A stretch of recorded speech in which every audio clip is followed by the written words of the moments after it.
Good morning students, मैं Jasvir Singh, biology lecturer.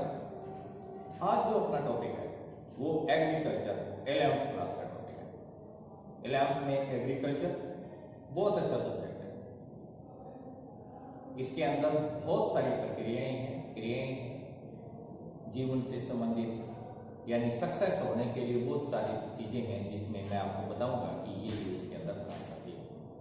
बच्चों, ये आप बात करें कि एग्रीकल्चर का जो पहला टॉपिक है, यदि उस टॉपिक के अंदर बात करें तो उसके अंदर पहला टॉपिक है बायोलॉजी, बोले तो जीव विज्ञान। जीव विज्ञान, बायो का मतलब होता है लाइफ और लोगस का मतलब होता है टू स्टडी या टू डिस्कवर, यानी वो पर्टिकुलर चीज के बारे में क्या करना, अध्ययन करना। बायोलॉजी जो शब्द है वो लामार्क और टर्वेरेनस ने दिया था और फादर ऑफ बायोलॉजी अरस्तु को कहते हैं और फादर ऑफ जूलॉजी भी अरस्तु है। यानी जीव विज्ञान के पिता कौन है? अरस्तु। और जंतु विज्ञान के पिता भी अरस्तु है। यदि मैं बात करूं कि बायोलॉजी क्या है, तो कहता है कि branch of science in which study of origin of organism, यानी जीव की क्या होना, उत्पत्ति होना, ओरिजिन ऑफ ऑर्गेनिज्म, डेवलपमेंट, उसका विकास, यानी कैसे कैसे वो विकास कर रहा है, स्ट्रक्चर और उसकी संरचना, एंड ऑल बायोलॉजिकल प्रोसेस, और उसके जीवन से संबंधित जितने भी घटना, ये सारा क्या कहलाता है? जीव विज्ञान कहलाता है। जीव विज्ञान यानी biology is a branch of science in which study of origin of organism, development and structure and all biological process, यानी जीवन की जितने भी बायोलॉजिकल प्रोसेस, उसकी जब हम स्टडी करते हैं तो वो स्टडी क्या कहलाती है? जीव विज्ञान कहलाती है। यदि हम बात करें इसी के अंदर, यदि हम बात करें कि अपने इसकी विभिन्न ब्रांच के बारे में बात करें तो यहां पर आता है, पहला आता है जंतु विज्ञान यानी जूलॉजी।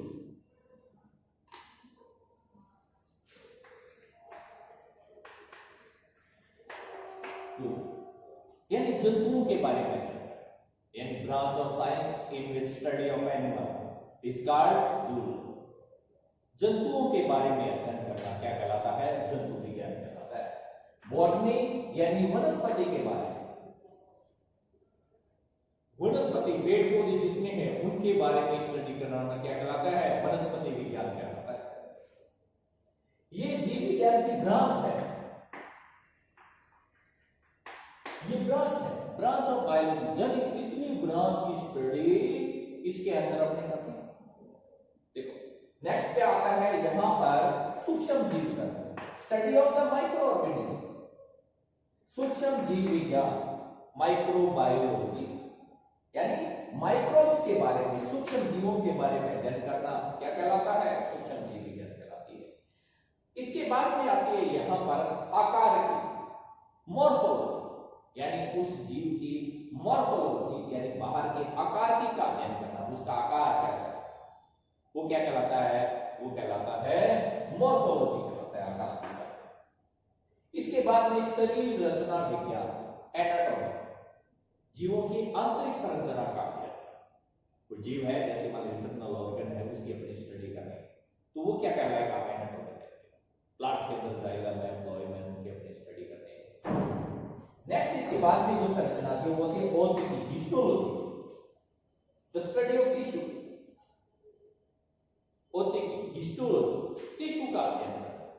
प्लांट्स के अंदर जैसे सर्वोत्तक है, उसके बाद में कॉम्प्लेक्स होता है, कॉम्प्लेक्स टिश्यू जाइलम होता है। इसके बाद में सिंपल टिश्यू जिसमें पैरेन्काइमा, स्क्लेरेन्काइमा और कोलेन्काइमा। और यदि अपने हिस्टोलॉजी के अंदर एनिमल्स के अंदर देखा जाए तो उपकला होता है, पेशीय होता है, संयोजी होता है, तंत्रिका होता है, connective tissue, epithelial tissue, muscular tissue, nerve tissue. तो इस ब्रांच के अंदर हम टिश्यू की क्या करते हैं? स्टडी करते हैं। Tissue group of cell is called tissue. Next आता है कोशिका विज्ञान, सेल साइकोलॉजी। कोशिका का अध्ययन करना, कोशिका क्या है, उसकी संरचना क्या है, कोशिका के अंदर कौन कौन से ऑर्गेनल्स है, अलग अलग प्रकार की कोशिका है, तंत्रिका कोशिका अलग है, मसल्स की कोशिका अलग है। तो इन सारी सेल्स के बारे में क्या करना, स्टडी करना। नेक्स्ट इसके बाद में आता है जेनेटिक्स, अनुवांशिकी के बारे में, study of the branch of science in which study of inheritance, वंशागति का अध्ययन करना। किसके अंदर आता है, अनुवांशिकी, जेनेटिक्स के अंदर आता है। नेक्स्ट इसके बाद में आता है कार्य, फिजियोलॉजी, यानी कोई ऑर्गन वर्क कैसे करता है, फिजियोलॉजी, कोई ऑर्गन वर्क कैसे करता है, उसका कार्य कैसे है, उसका क्या प्रोडक्ट बनता है, वो किस में आता है, कार्य क्रिया, फिजियोलॉजी के अंदर आता है। यानी हमने यहाँ पर पढ़ा है जंतु विज्ञान, वनस्पति विज्ञान, सूक्ष्म जीव विज्ञान, आकार की शरीर रचना विज्ञान, औद्योगिकी, कोशिका विज्ञान, अनुवांशिकी, कार्य क्रिया, ये सारी ब्रांच जीव विज्ञान की ब्रांच है। यदि बोला जाए तो zoology, botany, microbiology, morphology, anatomy, histology, cell या साइटोलॉजी और जेनेटिक्स, और इसके अंदर आता है फिजियोलॉजी। इसके बाद में यहां पर जीव, बायोजियोग्राफी, यानी ऐसे क्षेत्र का है जैसे थल है, जल है, कौन सी जंतु, जीव है ना, जीव जंतु जो रहते हैं, वो भूगोल यानी इस अर्थ के पानी में कौन से, थल पे कौन से, जल उसके बारे में। इसके बाद में भ्रूण की, एम्ब्रियो के बारे में स्टडी करना, जाइगोट के बाद में, यूजुनस के बाद में भ्रूण बनता है, उसका भ्रूण का विकास किस प्रकार होता है, कौन से डिवीजन होते हैं, वो सारा क्या है, एम्ब्रियो। वर्गीकी, यहाँ पर वर्गीकी के बारे में अध्ययन करता है। वर्गीकरण क्या करता है, ऐसा मेथड है वर्गीकरण के अंदर हम क्या करते हैं, उसको इजी से हम क्या करते हैं, स्टडी कर पाते हैं। वर्गीकरण में हम क्या करते हैं, अलग अलग चीजों को बांट लेते हैं, फ्लावर वाले प्लांट, बिना फ्लावर वाले प्लांट, इस तरह से जल में रहने वाले प्लांट, इस तरह से जो जल और थल दोनों में रहते हैं, तो इनका सेपरेट हम क्या करते हैं, स्टडी कर लेते हैं, जिसके बारे में स्टडी करना क्या करता है, इजी हो जाता है, जिसके बारे में इजी हो जाता है। नेक्स्ट इसके बाद में आता है पारिस्थितिकी विज्ञान, यानी कि कोई भी जीव है, चाहे प्लांट है, एनिमल है, उसका उस वातावरण के साथ में क्या कोरिलेशन, वो किस ब्रांच के अंदर आता है, वो पारिस्थितिकी के अंदर आता है। इसको हम इकोलॉजी भी कहते हैं। यहाँ वर्गीकी यानी टैक्सोनॉमी, वर्गीकी मतलब टैक्सोनॉमी, टैक्सा एक वर्ग को कहते हैं, जैसे उसमें फाइलम है, क्लास है, ऑर्डर है, जीनस है, स्पीशीज है, ये जो ब्रांच है जिसको हियरची कहते हैं, तो उसके बारे में स्टडी करना। इसके बाद में बुद्ध विकास, इवोल्यूशन करना, कोई जीव पैदा कैसे हुआ, उसके बाद में उसके संरचना परिवर्तन क्या हुआ, फिर क्या उसके बाद में ग्रोथ हुई किस प्रकार, फिर वो जीव, ये क्या कहलाता है, इवोल्यूशन कहलाता है, बुद्ध विकास कहलाता है। इसके बाद में यहाँ पर ये एंटोमोलॉजी या कीट, कीटों का अध्ययन करना, प्रकृति में कितने आर्थ्रोपोडा के सदस्य, कितने कीट हैं, फसलों को खाने वाले, अपने घर में आसपास, ये मस्का डोमेस्टिका वगैरह, ड्रोसोफिला, मेलामोडेस्टर, फल मक्खी, घरेलू मक्खी, कितने सारे इंसेक्ट, मकड़ी वगैरह और वगैरह, ये सारे इंसेक्ट है। अपने इसमें एग्रीकल्चर के अंदर काफी सारे फसलों के बारे में अध्ययन करते हैं, तो किसान की काफी सारी फसलों को ये पिंक बॉलवर्म वगैरह जो बीटी कपास वाला है, ये सारे खा जाते हैं। तो एंटोमोलॉजी काफी सारी जीवाश्म है ना, ये फोसिल्स, इसके अंदर क्या फोसिल जो भूमि के अंदर जो दब गए और उनके आज भूमि के अंदर है ना, आज जो खुदाई करते हैं तो उसके अंदर उनके अवशेष ब्लॉक मिलते हैं, इसके अंदर भी इसकी स्टडी की जाती है। नेक्स्ट इसके बाद में आता है रोग विज्ञान। यहाँ पर रोग विज्ञान के अंदर मतलब क्या होता है कि जितना भी पैथोलॉजिकल यानी जो रोग है वो किसके कारण हुआ, किसने फैलाया, कौन ट्रांसफर करता है रोग को एक जीव से दूसरे जीव में, या प्लांट्स में कौन रोग पैदा करता है, तो ये पैथोलॉजी में जिसमें वायरस है, बैक्टीरिया है, फंजाई है ना, इनके बारे में स्टडी करना। फंगस से होने वाले कौन कौन से, वायरस से होने वाले कौन कौन से रोग है, जीवाणु से होने वाले कौन कौन से रोग, इनके बारे में पैरासाइटोलॉजी, पैरासाइट परजीवी जो दूसरों पर अपना जीवन जीता है। अमरबेल का आपने नाम सुना है, वो खुद कुछ नहीं बनाती, दूसरे प्लांट्स में जिंदा रहती है। ऐसे बहुत सारे पैरासाइट है। जो क्या करते हैं दूसरी फसल वगैरह उसी पर चलता रहता है। इसी के मत्स्य विज्ञान है ना, फिशरी, इसके अंदर क्या करना, मछली का जो मत्स्य है ना, फिश पालन करना वगैरह वो सारा इसी करेगा। सूत्रकर्मी नेमेटोड्स, ये सूत्रकर्मी फसल के अंदर बढ़ जाते हैं, धागेनुमा संरचना, थ्रेड लाइक स्ट्रक्चर जंतु होते हैं, ये क्या करते हैं, कोई फल है वगैरह उसके अंदर चल जाते हैं। आपने अपने अमरूद है आपको में, उस अमरूद के अंदर आपने लटे वगैरह देखे, वो सारे जीव प्रौद्योगिकी, ये बड़ी अच्छी ब्रांच है। बायोटेक्नोलॉजी, बायोटेक्नोलॉजी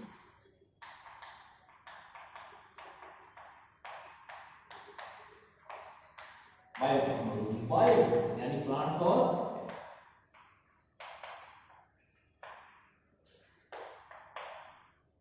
इस पर तकनीक इस्तेमाल करना, बायोटेक्नोलॉजी यानी बायोटेक्नोलॉजी। ये सारी ब्रांच सेपरेट है, अपने उसके बारे में अलग अलग उसके बारे में।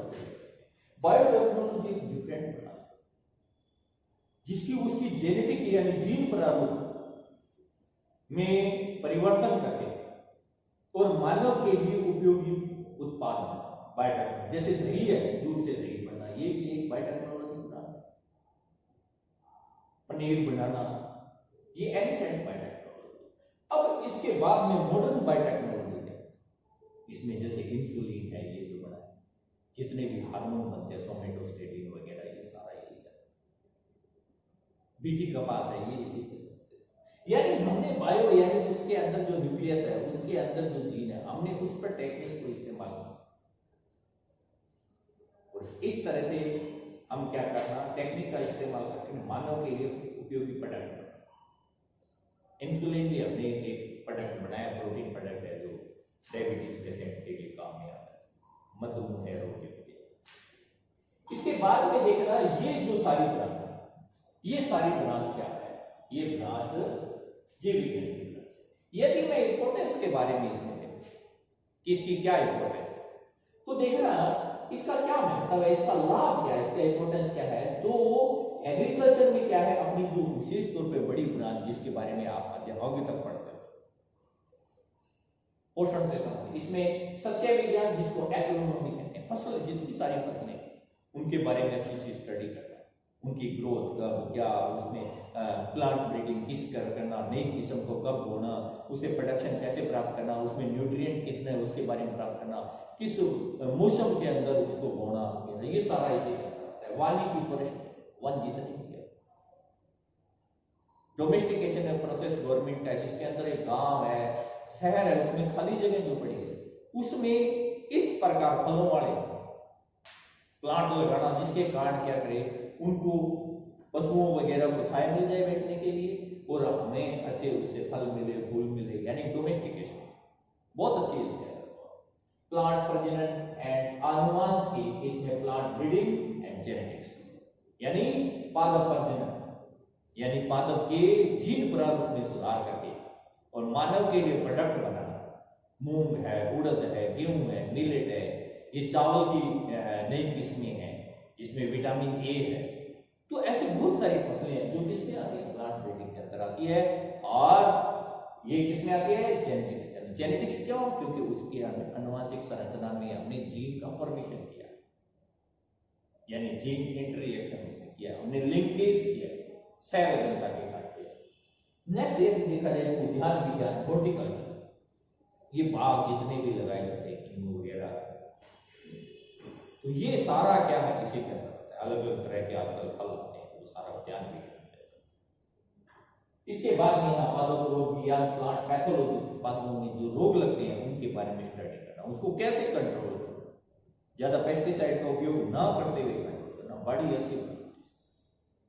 इसके बाद में यहाँ पर देखना, ये लाभ बता रहा हूं मैं, हम ये पढ़ेंगे तो हमें क्या लाभ होगा आगे आने वाले समय में। स्पेशल ब्रांच हो जाएगी बड़ी, जिसके अंदर आप एमएससी वगैरह करते हो और करते हो, रिसर्चर बनते हो, साइंटिस्ट।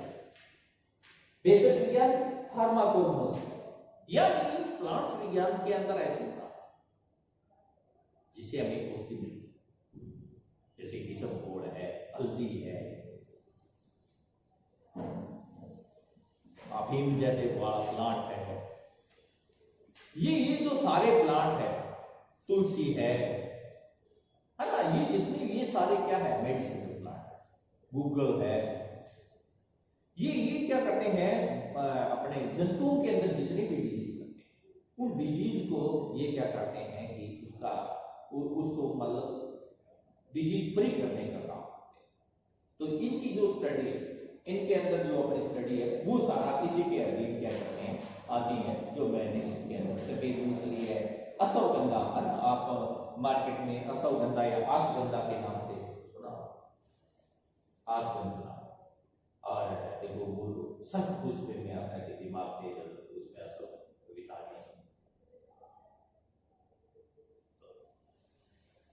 इन्हीं का वो अपने प्लांट्स को पानी में भिगो के और इन्हीं से टेबलेट्स वगैरह और वगैरह इनके बीज वगैरह, जैसे जामुन है, जामुन देखो डायबिटीज मरीज के उपचार के काम आता है। तो ये सारा जो है इसके लाभ है, महत्व है आगे, और भी इसकी बहुत सारी एनिमल हस्बेंड्री वगैरह है ना, पशुओं को किस तरह से रखना वगैरह और मिल्क का प्रोडक्शन, ये सारा इसी के अधीन होता है। तो ये इसके क्या है, लाभ है। एक इसी चैप्टर के अंदर एक टॉपिक है जिसके अंदर सजीव और निर्जीव के बारे में। सजीव निर्जीव क्या है, जैसे वैन से यहाँ पर ये पढ़ा है, ये 10 साल के बाद में भी समझ रहे हैं।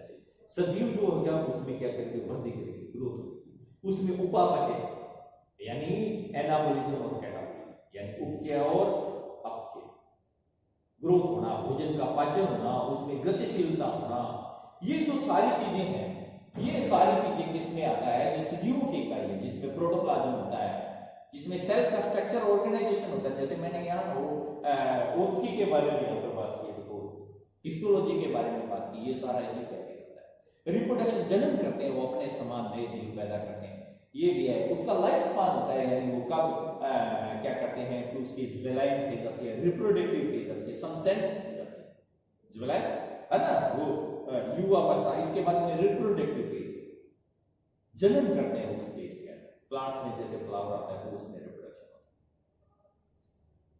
और इसके बाद में सनसेट है ना, जिसमें क्या करती है धीरे धीरे कोशिका की वर्किंग कैपेसिटी कम होती है। तो ये सारा सजीव और निर्जीव में अंतर है ना। इसके बाद में इरिटेबिलिटी, उत्तेजनशीलता, यानी सेंसेशन है, हम हाथ में बर्फ लें तो भी हमें सेंसेशन लगेगा, पैर के अंगूठे के लगाए तो भी ठंडा लगेगा। यानी जो जीवित चीज है उसमें क्या होता है, सेंसेशन होता है। प्लांट्स के अंदर जगदीश चंद्र बसु या बोस ने क्या किया, प्लांट के अंदर ही बताया था कि सेंसेशन होता है। तो हमारे इस टॉपिक के अंदर क्या, मैंने सजीव और निर्जीव के अंतर के बारे में बताया, एक मैंने इसके ब्रांच के बारे में बताया, इसकी डेफिनेशन है, एक इसके महत्व के बारे में मैंने बताया, इसका क्या महत्व है इसके बारे में, ठीक है ना।